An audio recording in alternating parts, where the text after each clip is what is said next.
Hello, welcome aboard USS Cod. I'm Cod Director Paul Ferrace, and we are going to talk about the sad part of Cod's history.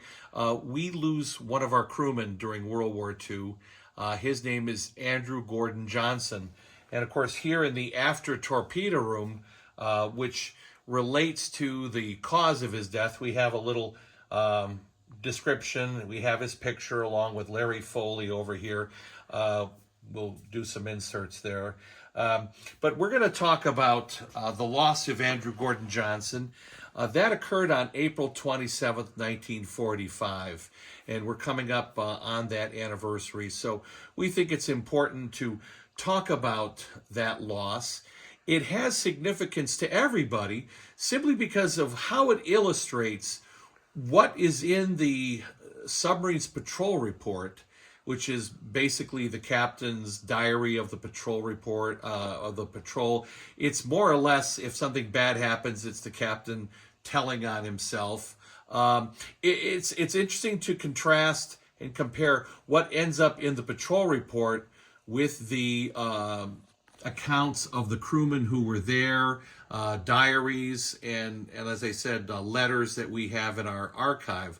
So what I'm going to do is walk through the events of the loss of Mr. Johnson, and we'll talk about the amazing recent, if we can say, end cap to the story of our sole loss during the war. But let's start out. Let's go back to April 26, 1945. Cod is on patrol in the north end of the Formosa Straits. It's the channel of water between what is now Taiwan and mainland China, where World War III may start any day.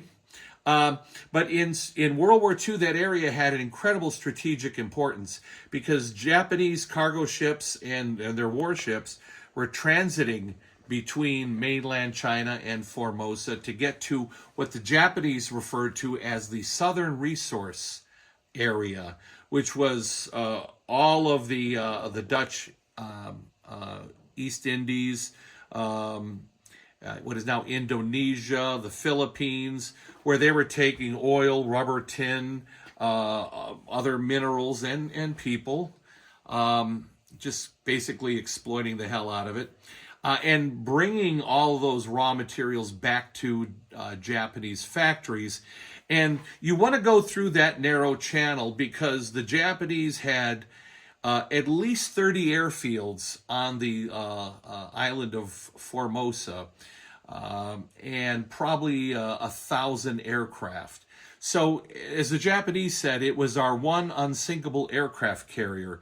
And what an aircraft carrier it was. So enemy air patrols were incredibly frequent, and that was a big consideration for submarines. You wanted to patrol that area. Submariners called it Convoy College because if you got a patrol there, it was a college education in attacking convoys. But on the night of the 26th, the Cod is patrolling on the north end of the straits. We had been rather successful. A day or two before, we had attacked a small convoy and sunk a troop ship. We sank a Japanese anti-submarine mine layer, W-41. In fact, had taken a prisoner who was rather badly injured by his own ship's depth charges. But that is a subject of a separate program that we're going to do. But on the night of the 26th, we are back here in this after torpedo room, and we have only 2 torpedoes left. They're Mark 18 electrics, which, of course, as you know, had its own issues. The Mark 14 certainly was a problematic weapon, but there were Mark 18 electric torpedoes in tubes 8 and 10. The Mark 18 had a series of large batteries, and every 3 days you had to do a refresher charge in the engineering office, for the engineering officer, there is a small charge control box, nice insert right now for that, where you would plug in jumper cables, and they would go and be plugged to the battery terminals. But that's how you did the charge. But basically, after supper on the 26th, one of our torpedomen, George McCusker, came back here and got some help. They opened these two torpedo tubes. They rolled out the Mark 18s. Now, of course, you have your strong backs over here. These would have been locked across the ways. We keep them stowed right now so that the public can have easy access. But the empty trays would have been unlocked, lined up, and to receive the torpedoes as they were pulled out, upper and lower. And the fish didn't have to be completely pulled out.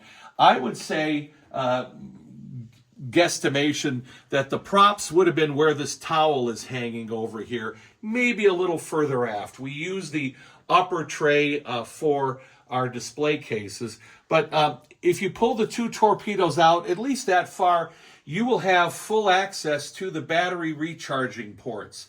Now, up here we have a Mark 27 Mod 4. This is a 1950 vintage anti-submarine homing torpedo, but it has identical battery access ports.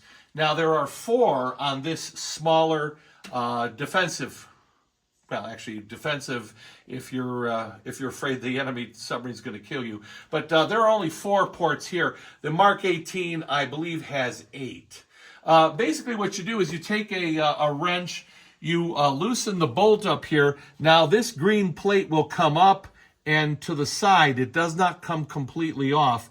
You reach in, and now you have access to the battery inside. You reach in and connect your jumper to the terminal, negative and positive to the battery, and you start your charge. Now, when you charge a lead acid battery, there's a chemical process that occurs that under certain circumstances can generate large amounts of hydrogen gas. Now, hydrogen gas is very dangerous because it's explosive. Now, the Navy understands this, so they have a series of safety precautions, one of which is a device, and we'll insert a picture of it. It's kind of a cylindrical wire mesh can that you will put on one of the battery ports, and it's electrified. Think of the bug zapper you hang on your porch in summer, and it goes bzz, bzz, bzz, as bugs fly into it. Well, this is there to burn off the hydrogen molecules before they can accumulate to dangerous concentrations. Unfortunately, our crewman doesn't turn that on. In fact, doesn't use that safety mechanism. Now, the Navy also says in the event that you're doing this, in addition to that little hydrogen burner device, have a fan blowing across the openings to draw off and further mix any hydrogen gas that might be produced. He doesn't do that either. So we've got 2 torpedoes. After a number of hours, he checks the gravities in the torpedoes, and they are now fully charged. He does another mistake. He does not go into the engineer's office and turn off the battery charging circuit. He pulls the hot leads. They spark, and unbeknownst to him, the torpedo bodies of these Mark 18s, they're 20 feet long, are chock full of hydrogen gas, and there's a large singular explosion as both batteries in the 2 torpedoes explode and catch fire. So the hard rubber cases begin burning like, as one of the crewmen present said, road flares. Now, he's blown back, knocked unconscious by the explosion. He suffers some burns. The explosion is so violent that men are blown out of their bunks. Now, they're trained to evacuate immediately. The room is now filling with black smoke. They abandoned the compartment. Of course, in here, the maneuvering watch, one of our crewmen, Dan Krusenklaus, is sitting on the edge of the switchboard there. He's off duty, and he's chatting with the electrician's mates on duty. And the force of the explosion knocks him on the deck. And sadly, Dan Krusenklaus becomes more or less a floor mat as the men in this room who were sleeping are now exiting over him. Of course, the electrician's mates pass the word to the captain, fire in the after torpedo room. Dan comes in here. They grab smoke mask. He's aided by another couple of crewmen. They open up these small doors, engineering office. So inside here are smoke masks, which are basically gas masks. They put them on. They grab the fire extinguisher here. They start with the lower torpedo fire. They put that out immediately. Well, that's good. But when they go to use the extinguisher on the upper torpedo, it has no effect. In fact, they put the nozzle of the extinguisher in one of these round openings, pull the trigger, and it discharges its chemical or gas. I'm not sure what that is. Carbon dioxide. So it blasts carbon dioxide into the confines of the body of the torpedo, but it doesn't put the fire out. In fact, it creates a blowtorch effect of flames coming out the other openings. And those flames are catching bedding and towels on fire, adding to the conflagration. If that's not bad enough, now they also realize that the filters on the smoke masks are clogging because of the heavy concentration of particulates in the smoke. This hard rubber case is burning, as I said, like a road flare, and it's generating a very heavy particulates that clog the filters. So they have to abandon the compartment. Fleet submarines carry 2 oxygen breathing apparatus, and they are stored at this time in the control room. And what we have here is a World War II era OBA, oxygen breathing apparatus. We know it's the older version because the face mask has 2 windows for the eyes. Later, they had a panoramic singular window for your eyes. It's got a timer, and basically, without going too much into this, you have this cavity. You'll swing this up. For you veterans, you guys probably certainly trained on these quite often, I'm sure. But you put this on your chest. It's got a nice metal frame, and you will take a oxygen canister. You'll shove that up in there. I think it goes in that way, right? The cap faces down. You'll pull the tab, and moisture will enter the canister and chemically react with the chemicals inside to do 2 things. Primarily, it will generate large amounts of heat. That sounds crazy, but secondarily, it generates oxygen, which you're going to begin breathing through your mask. We only have 2 of these on board, and they show up later, but we're going to digress here for a second. And I'm going to stow this thing away. Yeah, it would have been nice to have maybe 4 or 5, 6 of these things on board, given the propensity of fleet submarines to catch fire. But we only have 2, and they're mounted forward. The room is now, the after torpedo is now full of black smoke. The captain is on the bridge.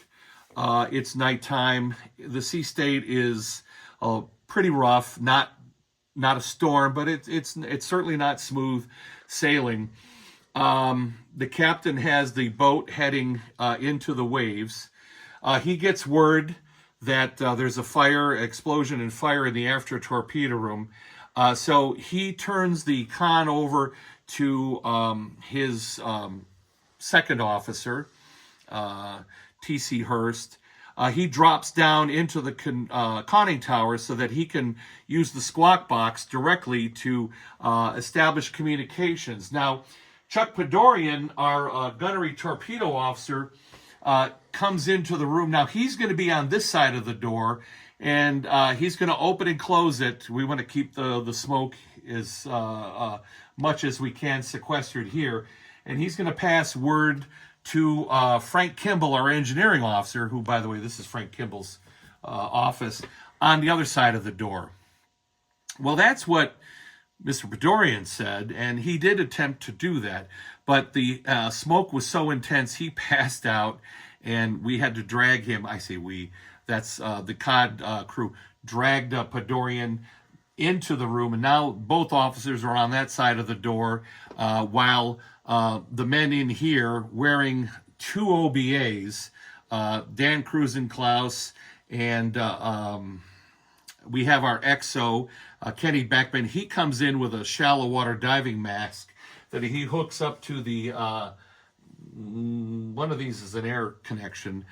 So he's getting air from the ship's air system to breathe. And Mr. Grenner. So the three of the men, Krusenklaus, Grenner, and Kenny Beckman, enter the room. It's pitch black with smoke. They can see the glow of the fire roaring out of these battery access ports.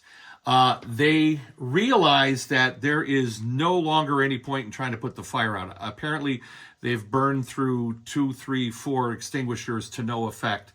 They are very concerned about the warhead cooking off because of the heat. And in fact, the body of the Mark 18 is so hot, Dan Krusenklaus, again, they're using their sense of touch and feel. He kind of falls against it and severely burns his arm. In fact, he leaves some, as he said, I left some skin sizzling like bacon on a griddle on the torpedo. But he doesn't make a big issue out of that. So now their job is to try to get the torpedo fully into tube 8 and eject it so that it doesn't cook off and blow the whole back end of the submarine to smithereens. Of course, we know what would happen when a Mark 18 detonates in the after torpedo room. One only has to look at the what happened to USS Tang when one of her Mark 18s made its fatal circular run and hit her right here on the port side of her after torpedo room. So that's pretty dangerous. Now, Captain Westbrook knows that smoke is the big issue. So he has an idea. He sends Andrew Gordon Johnson and Mr. Foley down the deck. They're going to open the after torpedo room hatch to vent the smoke. And Larry Foley and Johnson come down the deck. They get washed overboard.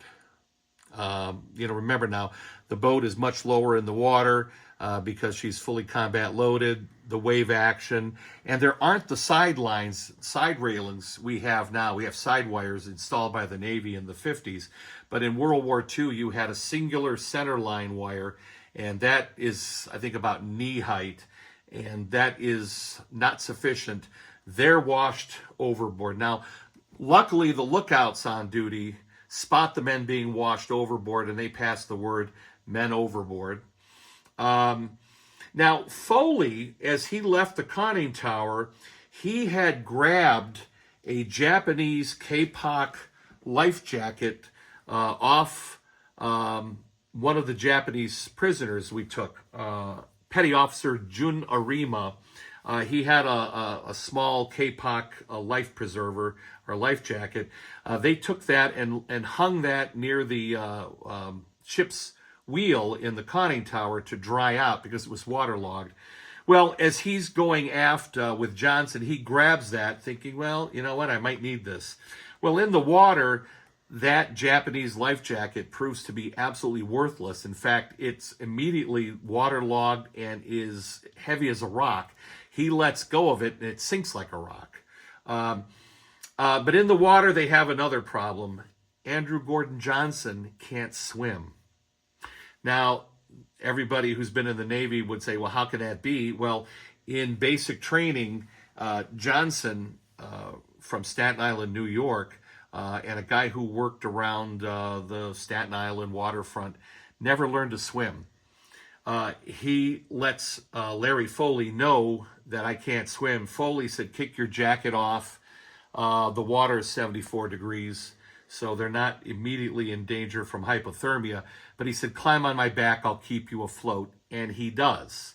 So the men are in the water, treading water. Johnson can't swim, and back aboard the boat we have a burning torpedo, which is rapidly heating the warhead. So back in this room, the three men are trying to get the fish into the tube. Now, their main challenge is